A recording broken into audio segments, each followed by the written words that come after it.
Bienvenidos, bienvenidas a esta nueva sesión en esta jornada de la mañana de nuestros retiros espirituales del año 2021 del Centro Franciscano. Hoy quería compartirles el tema de Francisco y la oración, presente ciertamente en la regla novulada, que habla muy poco de la oración, pero eso no significa que Francisco no sea pues un grande a nivel pues espiritual, a nivel de la oración.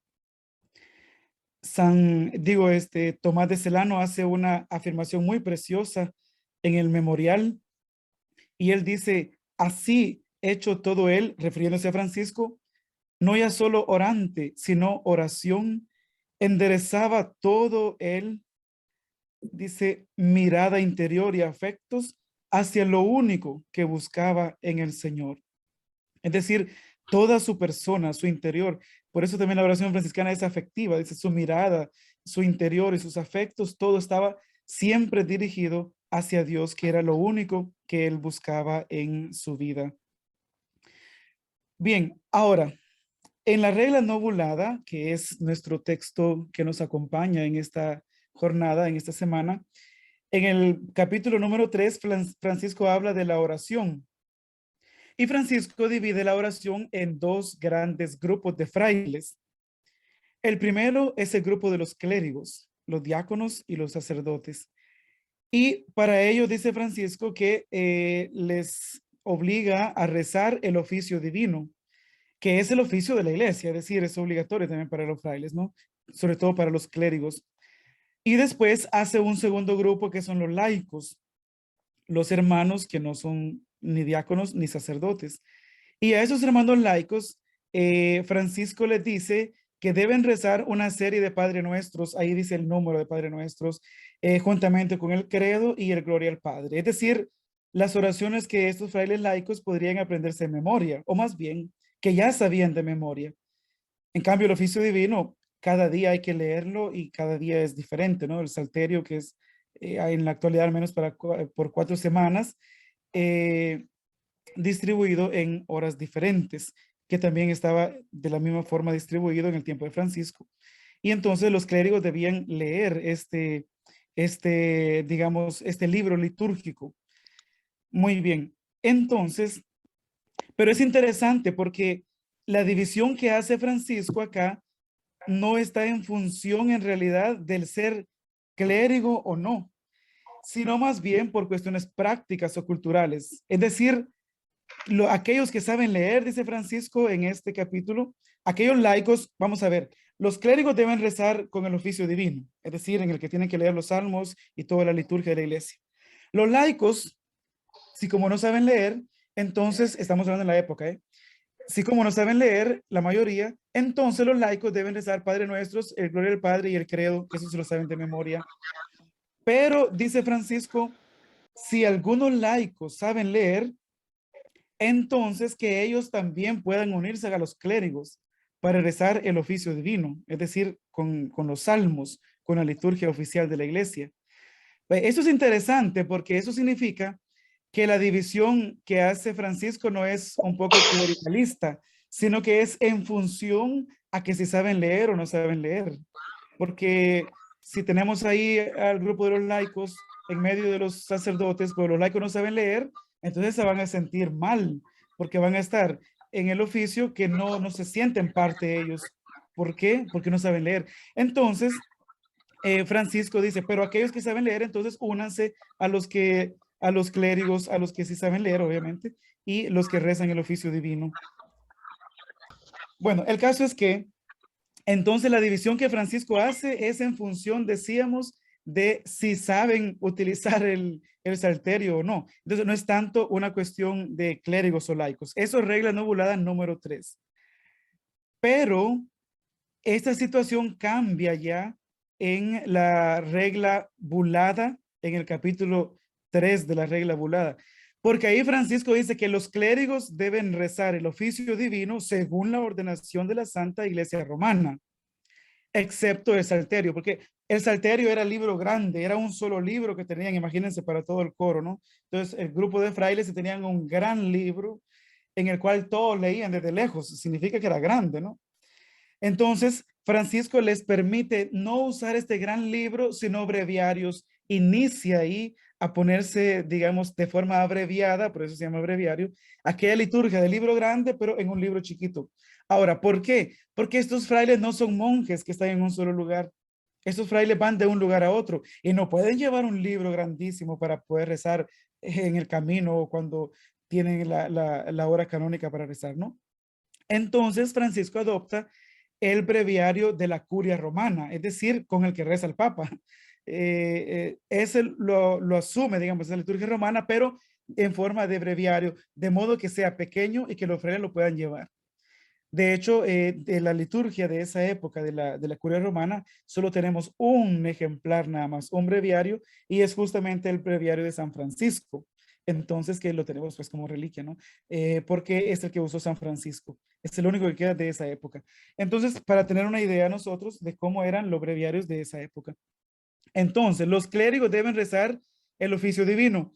Tienen permiso de no usar el salterio, sino los breviarios, o sea, en la forma pequeña, ¿no? Eso para los clérigos. Más los laicos digan 24 Padre Nuestros y ahí sigue, ¿no? El número que Francisco pone de lo que tienen que rezar.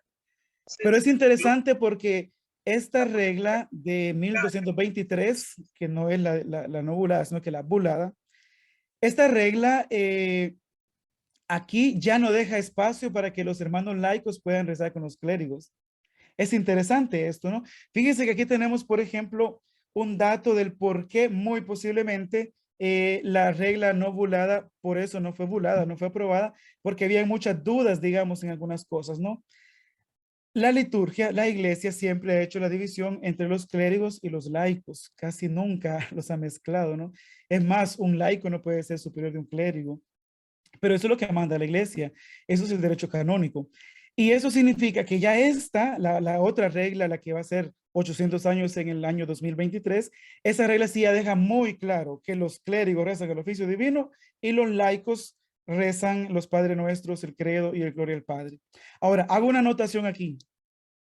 Pensemos en los frailes laicos como Fray Elías, un hombre culto, un hombre realmente, pues, que tenía una cultura amplia y todo, ¿no? Pero no era sacerdote, era fraile laico. Imagínense lo difícil que pudo haber sido para él que un hombre con esta cultura tan alta, en su liturgia solamente pueda rezar los Padres Nuestros, el credo y el Gloria al Padre como los demás laicos, ¿no? Entonces, esa es una cosa quizá un poco también difícil. Digo Fray Elías para mencionar uno, pero Juan Parenti y muchos de estos hombres a nivel cultural bien preparados, pues debieron conformarse con rezar los Padres Nuestros y el credo y el Gloria al Padre. Pero bueno, ven ustedes también cómo los cambios que se van dando también y por qué muy seguramente la regla de 1221 tuvo que haber sido revisada para dejar más clara muchas cosas acá, ¿no? Pero lo interesante aquí y lo bonito es la intención de Francisco. La intención de Francisco no es hacer diferencias entre los frailes, eso no es la intención suya, sino más bien es por utilidad, más por la capacidad también pues de todos de rezar un solo oficio. Entonces, ¿y qué hacemos con los frailes que no saben leer? Los tenemos ahí en medio de todos, solamente viendo el libro y se van a sentir mal. Entonces Francisco dice, no, esa es la idea entonces de Francisco, ¿no? Que ellos no estén ahí, sino que recen los Padres Nuestros y todo. Pero ya después la iglesia le dice, no, Francisco, la situación es clara, los clérigos rezan el oficio divino por obligación y los laicos no. Entonces, eso más o menos lo que habla la regla nobulada. O sea, si se dan cuenta, no es mucho lo que habla esta regla sobre eso, ¿no? Prácticamente la regla dice que los clérigos recen el oficio y los laicos, los Padres Nuestros, Gloria al Padre y credo y basta. Es lo que dice nada más acerca de la oración Francisco en la regla. Pero eso no significa que es lo único que conocemos nosotros de Francisco de Asís a nivel pues de la oración. Hay otra admonición, ustedes ya se dieron cuenta que me gustan mucho las admoniciones, ¿no? Porque una cosa poquita, Francisco dice tanto, ¿no? Hay una admonición muy preciosa en la cual es el otro texto que Francisco habla de la oración, porque solamente habla en la regla, en las dos reglas, ¿no? Creo que en una de las cartas, ahora no recuerdo cuál, habla de la oración, pero casi siempre va a decir que los clérigos recen el oficio y los laicos los Padres Nuestros. Y el otro texto que habla de la oración es este. O sea que Francisco, este hombre que es maestro de oración, prácticamente no nos habló nada de la oración. No nos enseñó ningún método de oración. No escribió un tratado sobre la oración. No, él lo único que sí nos enseñó fue a que hay que orar, hay que hacer oración. Esta admonición aquí está hablando de la pobreza de espíritu, pero es interesante lo que dice. Lo divide siempre en tres partes, como la vimos ayer, ¿no? Con la admonición 6. Y la primera parte, que es la introducción y la imagen bíblica que Francisco utiliza, dice, bienaventurados los pobres de espíritu, porque de ellos es el reino de los cielos. Esta no es una afirmación suya, sino que es Mateo 5:3. Es el texto bíblico que él va a comentar. Como vimos el comentario del Padre Nuestro, ¿no? En la oración, que no es que inventa nada, sino que comenta, pues, el texto. Ok, el texto que cita es, bienaventurados los pobres de espíritu, porque de ellos es el reino de los cielos. Basta, esa es la citación bíblica. Ahora viene una cuestión también que va a reflexionar él acerca de los que son pobres de espíritu. Y dice, hay muchos que insistiendo en las oraciones y en los oficios, dice, hacen muchas abstinencias y mortificaciones en sus cuerpos, pero por una sola palabra que parece ser injuria de sus cuerpos o por alguna cosa que se les quitara, escandalizados enseguida se perturban. Estos, dice, no son pobres de espíritu. O sea, la segunda parte aquí viene en una afirmación, pero negativa. ¿Quiénes no son pobres de espíritu? Aquellos que hacen largas oraciones, que pasan tanto tiempo en la capilla rezando y todo eso, pero saliendo de ahí por cualquier cosita se enojan, o si no se les reconoce, no se les dice, hermano o hermana, mire, es que usted es un santo, qué precioso, que usted todo el día en la capilla rezando con Dios, así quisiera ser yo. Si no se les reconoce de esta forma, se enojan, se molestan. Francisco dice, esos no son pobres de espíritu. Y ahora la tercera parte, la letra C. Ahí Francisco dice, ¿quiénes sí son pobres de espíritu? Dice, porque quien es verdaderamente pobre de espíritu se odia a sí mismo y ama a los que lo golpean en la mejilla. Otra citación bíblica que hace, ¿no? Pero esos sí son pobres de espíritu, porque no están buscando ser ellos el centro de atención, porque no están buscando reconocimiento, sino que es al revés. Estos están perdiendo su vida para poder lograrla, alcanzarla un día, mientras que aquellos que hacen grandes oraciones solamente para que los vean, esos no tienen prácticamente ningún valor espiritual. ¿Ok? Dividida nuevamente, como decíamos, en tres secciones esta pequeña admonición. La primera, que es la introducción, que es la imagen del evangelio, y es las bienaventuranzas, bienaventurados los pobres de espíritu. Eso es la número 1. Ahora, ¿quiénes no son pobres de espíritus? Es la número 2, la sección número 2. Son aquellos que hacen grandes oraciones, pasan en ayunos y golpeándose el pecho en la iglesia. Eso no lo dice él, no, pero es el sentido. Y que pasan ahí, dice, pero con cualquier cosita ya se enojan y se molestan, ¿no? O sea, ni se les puede preguntar nada porque le responden a uno mal, le gritan y todo esto, ¿no?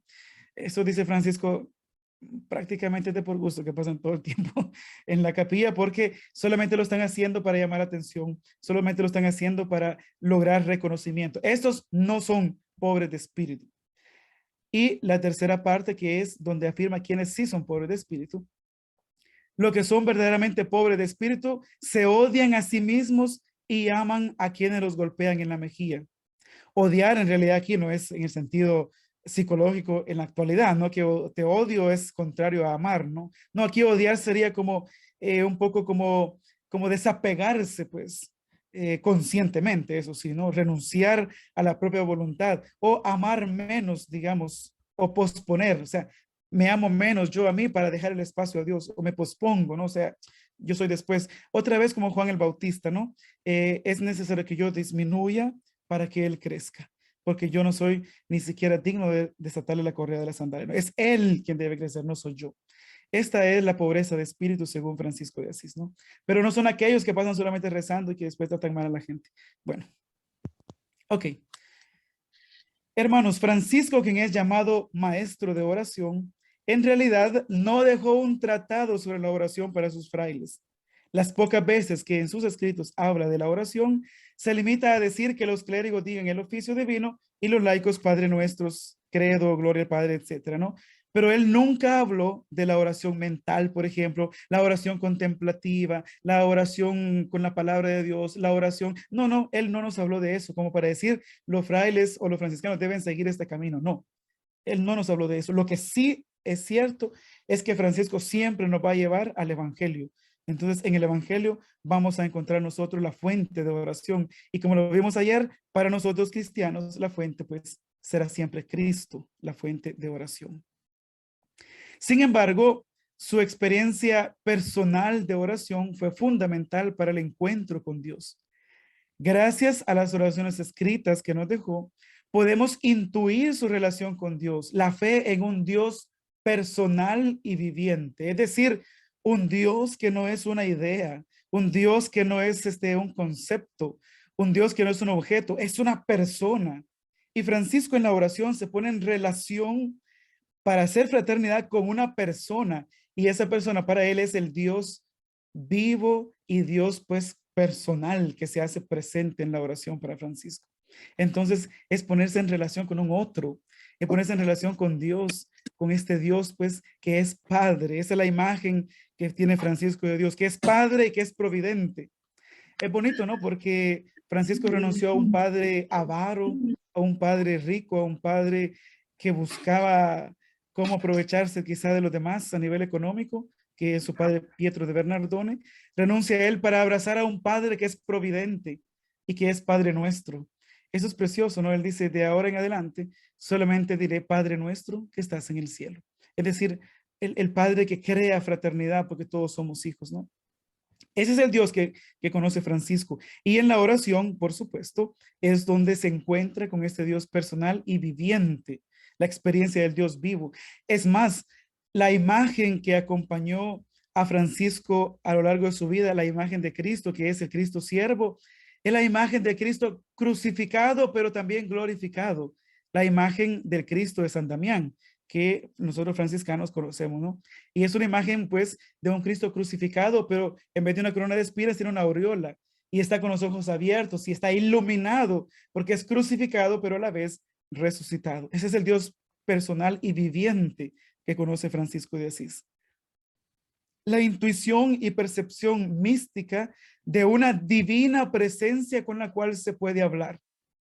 Esta es la experiencia de Francisco, con el cual se puede hablar y se le puede tratar de un tú o de un vos, ¿no? Como decimos más acá en Guatemala, ¿no? Un tú, no necesariamente un usted. El usted puede, cuando yo le digo a usted, a una persona, como que mete también una especie de barrera, ¿no? Ok, usted y yo, o sea, hay una barrera aquí que me hace, por el respeto que le tengo, me hace poner un bloqueo, ¿no? Mientras que si yo te trato de vos, eso significa pues que hay más confianza, más cercanía, ¿no? Y Francisco al Dios lo trata de tú. Tú eres el bien, tú eres toda la dulzura, tú eres la paz, tú eres el sumo bien, el bien total, tú eres belleza, tú eres ternura. Es precioso, ¿no? Todo esta relación del tú de Francisco, pues en una intuición mística con la cual se puede hablar, se puede dialogar. Y también nos habla la experiencia de Francisco de la confianza y de la amistad con Dios, con un Dios que escucha y que se manifiesta de diversos modos en la vida de la persona. La oración acompañó a Francisco a lo largo de toda su vida, desde el inicio, ¿no? Que tomaba de celano y los biógrafos dicen que se iba, se retiraba en las cuevas, solito, a veces ni comía. Yo me lo imagino incluso llorando, pidiéndole a Dios que le revelara cuál debía ser lo que él debería de vivir, porque él solamente sabía que Dios lo llamaba a la santidad. ¿Cómo? Eso no lo sabía, ¿no? Al inicio de su vida. Y entonces fue una etapa muy dura para Francisco. Algunos piensan que pudo haber sido unos 3 años después de la renuncia con la familia, cuando corta todos los lazos afectivos, materiales y todo eso con su familia. Entonces empieza un largo proceso muy duro para Francisco, incluso de desprecio, ¿no? Sus amigos lo despreciaban, lo tenían por loco, y el pobre no sabía qué hacer, ¿no? Porque empieza pues en el seguimiento, algo en su interior, él solamente sabía que Dios le llamaba, pero exactamente cómo vivir esa llamada, para él fue muy duro, muy difícil, ¿no? Y en esos momentos, Francisco acude a la oración. Y en los momentos más sublimes de la oración, como en Albernia, cuando recibe los estigmas, Francisco acude siempre a la oración, a un tú, al tú de Dios, al tú de la presencia divina delante de mi presencia, no delante de la presencia de Francisco. Esta es la imagen, pues, de un Francisco que reza. Fíjense que, recuerden ustedes, ayer hablábamos que Jesús, cuando iba a emprender una situación importante para su vida, siempre acudía a la oración. Cuando tenía que tomar una decisión, siempre acudía a la decisión. En la mañana, en la tarde, siempre acudía a la oración, ¿no? Incluso cuando despedía a la gente después de una larga predicación, él siempre acudía a la oración. Francisco también. Y Francisco acude a la oración para pedir discernimiento. La oración de discernimiento más preciosa de Francisco que conocemos es: oh alto y glorioso Dios, dame fe recta, dame esperanza cierta, dame caridad perfecta, ¿no? Desde el inicio de su nueva vida fue capaz de intuir qué cosa debía hacer. Los agiógrafos nos cuentan que en el periodo inicial de su conversión, seguido se retiraba a lugares solitarios para entrar en oración y para pedirle a Dios qué cosa debía hacer. También junto con el hermano Bernardo y el hermano Pedro, se dirigió a la iglesia de San Nicolás para pedirle al Señor en una oración vocacional qué es lo que él debía de hacer. Hermano, dice, pidámosle al Señor y acudamos a la palabra de Dios, ¿no? Y ahí le piden al sacerdote que les lea el evangelio, que se los explique, ¿no? Porque ellos querían saber qué cosa debían de hacer, pero sabían nada más que Dios se los iba a revelar, pero cómo, él no sabe, ¿no? Entonces, cuando él necesita una claridad en su vida, él acude a la oración. Incluso en un momento difícil, cuando él tenía que tomar una decisión, cuando tenía que orientar la orden hacia dónde irse, ¿no? En un momento de dificultad, fue en la oración donde él encontró respuesta en momentos difíciles, donde debía tomar decisiones, como por ejemplo, si se dedicaría a la vida eremítica o apostólica, a la vida monástica o a la vida en medio de la gente. Y el auxilio lo encontró en la particular oración que hizo el hermano Silvestre y la hermana Clara. Francisco le encomienda a Silvestre y a Santa Clara que en oración le pidan a Dios qué cosa deben de hacer los frailes, porque ya entonces Francisco tenía varios hermanos que habían venido a vivir como vivía él. Él no los llamó ciertamente, ¿no? Sino que ellos vinieron y le dice: Francisco, queremos vivir como tú vives, esta vida de fe, esta vida del evangelio. Y entonces Francisco dice: sí, ok, pero ¿cómo debemos vivir? Es que no lo sabemos, solo sabemos que es el evangelio el que tenemos que vivir, eso sí, pero ¿cómo? Pues no lo sabemos. Y ahí es donde entra un proceso también de discernimiento a nivel de toda la orden, ¿no? Y Santa Clara y el hermano Silvestre juegan un papel muy importante aquí, porque Clara y Silvestre le dicen: Francisco, tu orden debe ser como los apóstoles, predicar, ser itinerantes como los apóstoles, llevando el evangelio, llevando la buena noticia, pues de un lugar a otro, como Jesús y los apóstoles.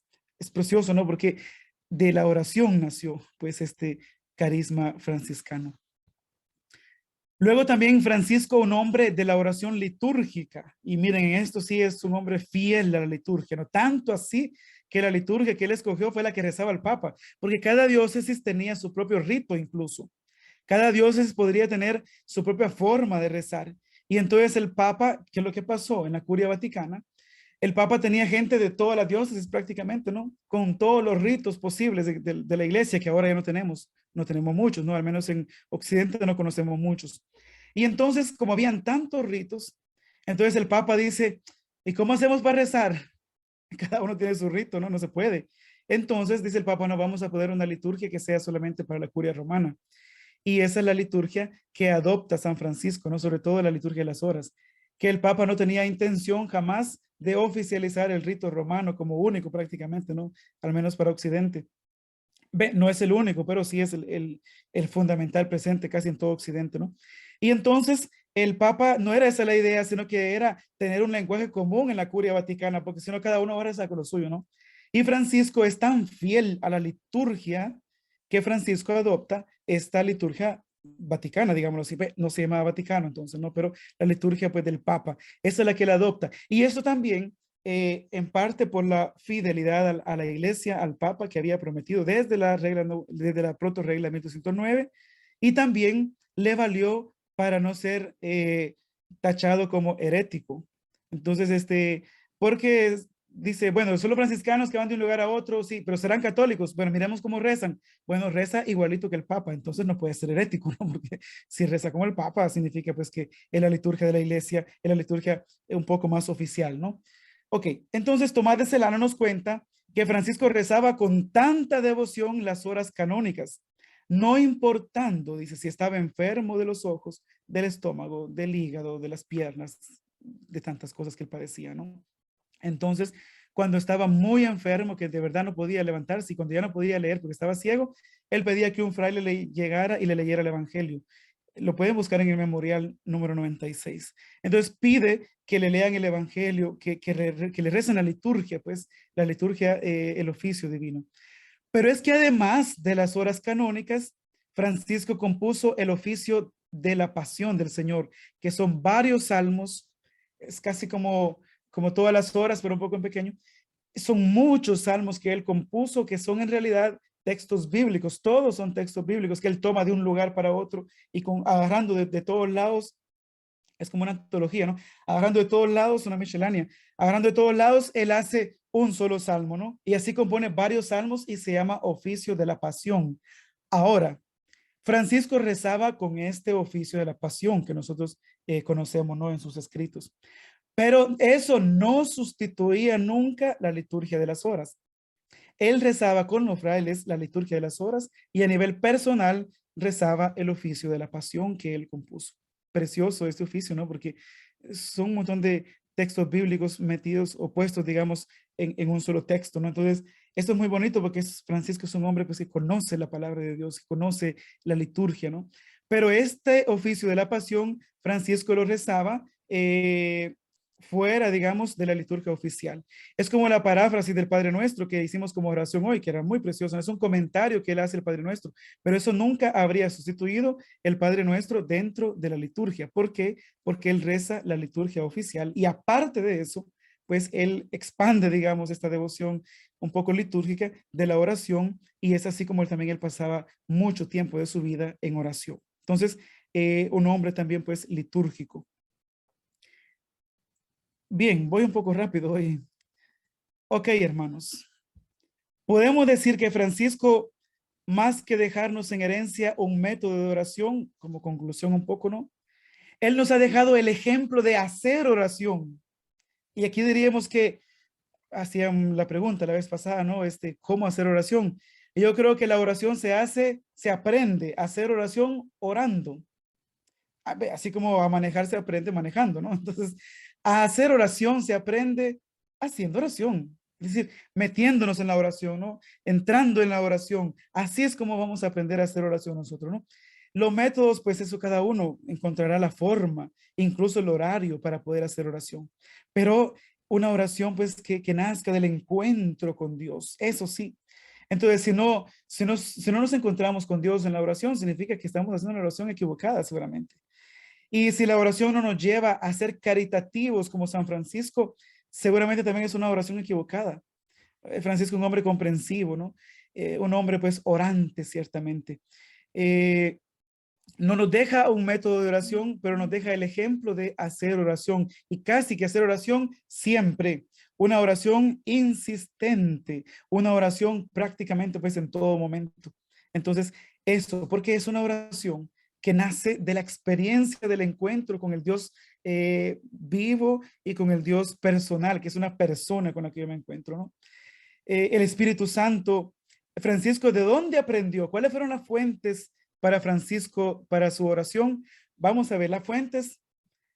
Primero, la palabra de Dios. Francisco es un hombre de la palabra. Él conoce la palabra de Dios gracias a la liturgia, porque ahí es donde se leía. No es que tenía una Biblia como tenemos nosotros, no ahora que cada uno tiene su Biblia en su casa, ¿no? Ni la lee, pero muchos sí, seguramente, ¿no? Pero la tenemos en la casa y todo eso, ¿no? No, ellos no. Ellos en su época nadie tenía la Biblia. La Biblia era la que estaba en la iglesia y la que se leía, y eran, digamos, los textos bíblicos de la liturgia. Incluso por eso ahora nosotros podemos saber cuáles textos Francisco pudo haber escuchado en cierto momento de su vida, porque gracias a esos textos litúrgicos, que era donde se escuchaba la palabra de Dios. Entonces, las fuentes para Francisco, para su vida espiritual, no solamente para la oración, sino que para su vida espiritual, primero es la liturgia. O sea, nunca Francisco descuidaría la liturgia, ¿no? La liturgia. Quizá primero sería la palabra de Dios que conoce a través de la liturgia, ¿no? El segundo sería la liturgia, ¿no? El oficio divino, los diferentes ritos también que existían, ¿no? Los libros, digamos, de los textos litúrgicos de la época, ¿no? Entonces, la palabra de Dios, en primer lugar, la liturgia, la patrística, porque miren, en la liturgia, sobre todo en el oficio divino, los religiosos sabemos que al menos la segunda lectura que siempre aparece, casi siempre son textos de algún santo, ¿no? En la época de Francisco, la mayoría de esos textos eran de los padres de la iglesia. Entonces Francisco conoce la patrística, él conoce el pensamiento de los padres de la iglesia y es lo que también adapta a él para su vida espiritual y sobre todo también en la oración. Entonces, las fuentes, digamos, para la oración son estas tres, digamos, así a nivel muy general: la palabra de Dios, la liturgia y la patrística. Pero es que también, obviamente, que su experiencia con Dios, esa quizá también es la fuente más particular, ¿no? Donde él aprendió con su experiencia de Dios y de dejarse conducir por el Espíritu Santo, porque es el Espíritu que impulsa a Francisco a orar, como Jesús, ¿no? En el desierto, que fue impulsado por el Espíritu hacia el desierto. Entonces, Jesús pasa una prueba muy dura, ¿no? Y todo eso, ¿no? Pero impulsado siempre por el Espíritu Santo para vivir la oración. Entonces, se trata de una inspiración divina. Eh, la divina inspiración que él habla, ¿no? La devoción y la divina inspiración, decía, a la cual las demás cosas deben estar sometidas. Y de la meditación puntual de la Sagrada Escritura, especialmente el Evangelio de Juan. Parece ser que en las oraciones, al menos el Evangelio de Juan está siempre presente aquí, ¿no? Lo que conoce Francisco de Asís. En conclusión, Francisco es un maestro de oración, pero no dejó, ya decíamos tantas veces, he repetido, que no nos dejó un método, nos dejó un camino en el cual solamente eso tenemos que seguir. No, creo que el consejo de él es dejarse guiar por el Espíritu Santo, ser movidos por el Espíritu Santo. De hecho, él para recibir a un candidato para ser fraile solamente exigía como dos o tres cosas exigía, ¿no? Pero la primera que le exigía al candidato es que fuera movido por divina inspiración. Si no está movido por divina inspiración, no lo podemos aceptar aquí. Luego pedía otras cosas, ¿no? Como por ejemplo estar firme en abrazar este estilo de vida y todo eso, ¿no? Pero la divina inspiración, entonces, es la que nos lleva también a nosotros a la oración. Él nos dejó como legado, digamos, como herencia, el ejemplo de hacer oración como Jesús, siempre, ser insistentes en la oración, como nos pide Jesús en el Evangelio, porque entre otras cosas, pues Francisco no nos va a llevar nunca a él mismo, sino que nos va a llevar al Evangelio de Jesucristo.